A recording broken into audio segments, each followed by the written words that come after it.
موت کے سوداگر منشیات فروشوں پر بڑے کریک ڈاؤن۔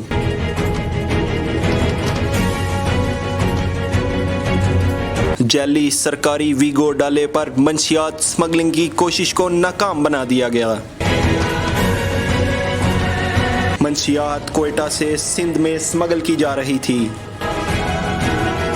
خفیہ اطلاع پر جعلی سرکاری گاڑی اور جعلی سرکاری یونیفارم والے ملازم سے بھاری مقدار میں منشیات برآمد کر لی گئی۔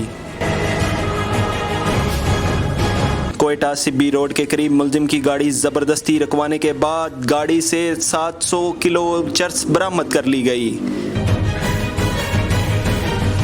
کوئٹہ کا رہائشی ملزم گرفتار۔ گرفتار ملزم کی نشاندہی پر توگی روڈ کوئٹہ سے ایک اور جعلی سرکاری نمبر پلیٹ لگی کار سے 100 کلو سے زائد چرس برآمد کر لی گئی۔ کوئٹہ پشین میں کارروائی کرتے ہوئے غیر آباد مکان میں چھپائی گئی 1500 کلو چرس برآمد کر لی گئی۔ گوادر کلیگ میں زیر زمین چھپائی گئی 48 کلو آئس برآمد کر لی گئی۔ برآمد شدہ آئس کو جاڑیوں میں چھپایا گیا تھا۔